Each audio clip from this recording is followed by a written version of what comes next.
Hello guys, welcome to our channel value for view. ఈరోజు మన ఛానల్లో మన శ్రీకాకుళంలో మోల్పేట పోర్ట్ని స్టార్ట్ చేశారు కదా. ఈ పోర్ట్ని ఎక్స్ప్లోర్ చేసి మొత్తం దాని యొక్క దాని యొక్క ఫుల్ ఇన్ఫర్మేషన్ వీడియోలో చెప్తాను. సో ఆఖరి వరకు వీడియో చూడండి. అలాగే వీడియో ఎలా అనిపించిందో కామెంట్ సెక్షన్లో కామెంట్ చేయండి. అలాగే ఈ మోల్పేట పోర్ట్ ఇక్కడ రావడంపై మీ ఒపీనియన్ ఏంటో కూడా కామెంట్ చేయండి. సో వీడియో ఆఖరి వరకు చూడండి గైస్, మన ఛానల్ని సపోర్ట్ చేయండి. ఓకే గైస్, రైడ్ని స్టార్ట్ చేద్దాం. ఇక్కడ నేను మా ఫ్యామిలీ మెంబర్స్తో కలిసి విజిట్ చేయడానికి వచ్చాను. టాపిక్లోకి వస్తే మీరు రోడ్ వ్యూలో ఒక బ్రిడ్జ్ కనిపిస్తుంది కదా, డ్రోన్ వ్యూలో కూడా మీరు చూడవచ్చు. మనం ఎంట్రీ అయ్యింది ఐరన్ బ్రిడ్జ్ అనమాట. రైట్ సైడ్ ఉన్నది ఓల్డ్ సిమెంట్ బ్రిడ్జ్. ఈ కొత్త బ్రిడ్జ్ అనేది ట్రావెలింగ్ కోసం ఏర్పాటు చేశారు.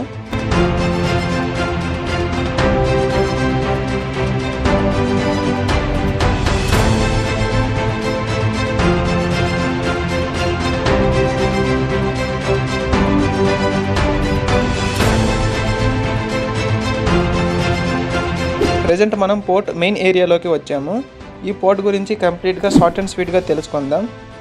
అండ్ ఇక్కడ కనిపిస్తున్న ప్రతి వాటి గురించి కూడా లాస్ట్లో డిస్కస్ చేద్దాం. అక్కడి వరకు చూడండి. గైస్, టైమ్స్ ఆఫ్ ఇండియా ప్రకారం ఈ బావన్పాడు అనే పోర్ట్ అనేది 1979లోనే దాని యొక్క బార్డర్స్ని అలాగే దాని యొక్క ఎంత ప్లేస్ని దానికి సెలెక్ట్ చేయాలనేది అలాగే మైనర్ పోర్ట్గా దీన్ని సెలెక్ట్ చేశారు.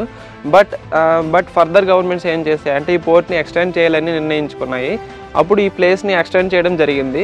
ఇదే క్రమంలో అండ్ మూలపేట అండ్ విష్ణు చక్రం అనే గ్రామంలో కూడా స్థలాలు తీసుకోవడం జరిగింది. But comparison of Bavanpadu and Vishnu Chakram అనే విలేజ్లతో పోలిస్తే మూలపేట అనే విలేజ్లో ఎక్కువ స్థలాన్ని సేకరించడం జరిగిందనమాట. అందుకని ఈ పోర్ట్కి మూలపేట పోర్ట్ అని పెట్టడం జరిగింది. ఇదే దీని పేరు మార్చడానికి మెయిన్ రీజన్. ఓకే గైస్, ఈ మూలపేట పోర్ట్ గురించి డీప్గా తెలుసుకునే ప్రయత్నం చేద్దాం. ఫస్ట్ ఆఫ్ ఆల్ ఈ పోర్ట్ కోసం 1010 ఎకరాస్ని కలెక్ట్ చేశారు. అలాగే 4362 కోట్ల రూపాయలని కూడా వీటి కోసం కేటాయించారు. ప్లేస్ అండ్ బడ్జెట్ ఎక్స్పెన్షన్ అవ్వచ్చు. ఈ పోర్ట్లో సౌత్ బ్రేక్ వాటర్ నిర్మాణం అనేది 2470 మీటర్లకి 1602 మీటర్లు పూర్తయింది. అండ్ నార్త్ బ్రేక్ వాటర్ నిర్మాణం అనేది 580 మీటర్లు కాగా టోటల్గా 580 మీటర్లు ఫినిష్ చేశారు. ఈ మూలపేట పోర్ట్ని 2 phases-గా డెవలప్ చేయబోతున్నారు. ఇందులో ఫస్ట్ ఫేజ్లో 4 లోడింగ్ అండ్ అన్లోడింగ్ బెర్త్స్ని ఏర్పాటు చేస్తున్నారు. ఈ ఫస్ట్ ఫేజ్లో టోటల్గా 23 million metric tons of export and import అనేది జరుగుతుంది. అండ్ సెకండ్ ఫేజ్లో టోటల్గా 10 లోడింగ్ అండ్ అన్లోడింగ్ బెర్త్స్ని ఏర్పాటు చేస్తున్నారు. ఇందులో 83 మిలియన్ మెట్రిక్ టన్స్ని ట్రాన్స్పోర్ట్ కెపాసిటీ కలుగుతుందన్నమాట. ఈ మన మూలపేట పోర్ట్, ఈ పోర్ట్ ద్వారా టోటల్గా 35,000 ఆఫ్ జాబ్స్ డైరెక్ట్లీ అండ్ ఇండైరెక్ట్గా జాబ్స్ అనేవి క్రియేట్ చేయబడతాయి. ప్రెజెంట్ ఇదైతే updated port information. Present port యొక్క అప్డేటెడ్ న్యూస్ ఇది. సో ప్రెజెంట్ మూలపేట పనులు అయితే ఇలా జరుగుతున్నాయి. ఓకే గైస్, ప్రెజెంట్ మీరు వీడియోలో చూస్తున్న వాటిని చార్కోల్ బ్లాక్స్ అంటారు.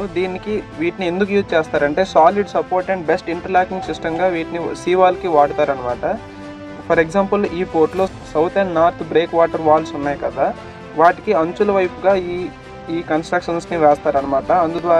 దీనివల్ల దానికి ఒక మంచి support and best interlocking system వల్ల అవి తొందరగా డ్యామేజ్ అవ్వకుండా ఉంటాయి అనమాట. అలాగే సముద్ర అలల తాకిడి నుంచి కూడా వాటిని డ్యామేజ్ కాకుండా కాపాడుతుంది.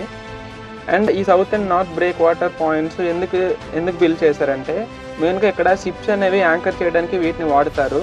మీరు వీడియోలో చూడొచ్చు వాటర్కి అవతల వైపు వాటర్ ఎలా ఉందో యువతల వైపు వాటర్ ఎలా ఉందో.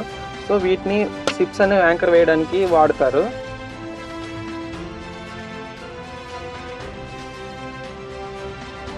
రీసెర్చ్ అండ్ ఎక్స్ప్లెనేషన్ కనుక మీకు నచ్చినట్లయితే మన ఛానల్ని సపోర్ట్ చేయండి. అలాగే ఫర్దర్గా చాలా వీడియోస్ని ప్లాన్ చేస్తున్నాను. Keep supporting us guys.